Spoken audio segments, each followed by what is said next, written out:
Hello and welcome back. We hope you're enjoying these videos as much as we are enjoying making them for you guys. Today's video, we're going to do white beans with green curry.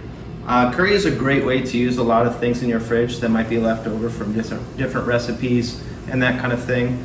And the most important thing for this is we're just going to keep it very simple so that we can just get right to it.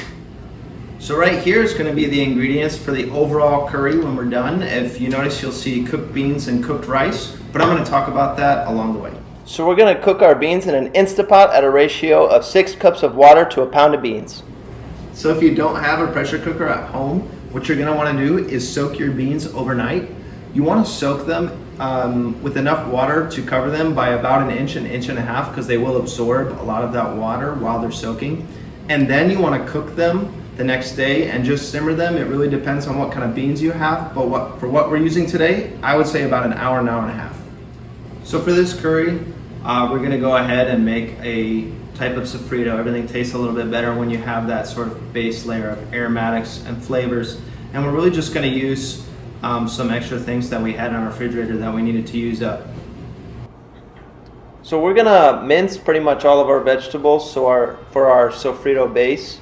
And if you'll notice, one of the things I'm doing here is I'll be cutting all of our peppers into thin strips and then turning it sideways and coming back through into a small dice. So this was a little piece of lemongrass we had left over in the fridge. I'm just going to mince that up nice and small. And the same goes for our garlic and our ginger. You just kind of want to make it the same size as your pepper there.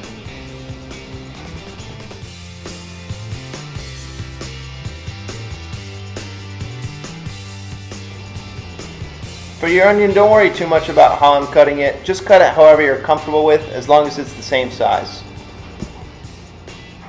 Again, we had a couple extra scallions lying around, so I went ahead and sliced them as thin as I could to put in our sofrito.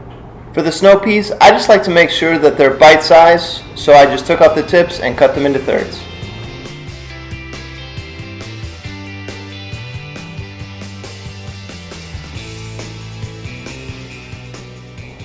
I followed the same rule for the zucchini here, just keeping it bite-sized, so I cut it into quarters and then came through again and sliced them up.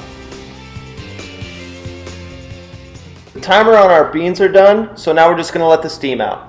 Okay, so now our beans are done. We're going to go ahead and take this off. We're going to add a little bit of salt now. As I mentioned before, we always season our beans after so that they can absorb. And we're going to let them cool in this liquid for at least 10 minutes. So I'm just making a very simple rice here, some odds and ends that we had left over. That will be some nice aromatics, a little bit of salt, and then we're going to bring it to a boil and then turn it low and let it steam. So I'm going to start cooking my zucchini here. You want to do it on a very high heat, and I'm starting with the zucchini because it takes a little bit longer to cook. I'm really just looking for a little bit of color, and then when I add my snow peas in, I'm looking for the same thing, and we're going to reserve them. And then in the same pan, we're just going to cook all of our sofrito ingredients until they're translucent. So notice the difference in color here, and now we're ready to add our curry paste. We just want to slightly toast that for a few seconds.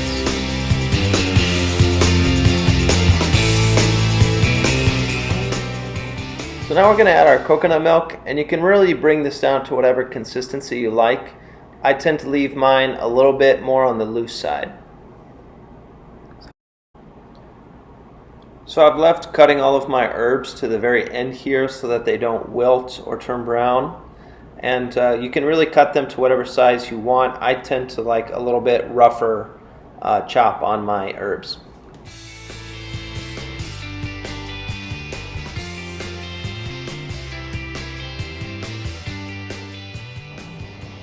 And again, I just had a small amount of scallion left over, so I thought I would slice that up for a garnish.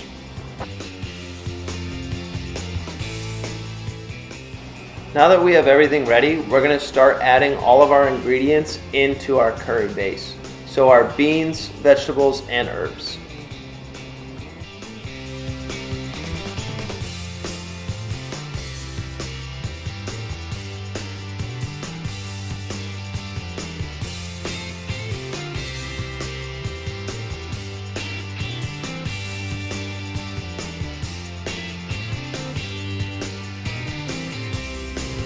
And that's it. So if you noticed during that video, we didn't use all of the beans that we cooked.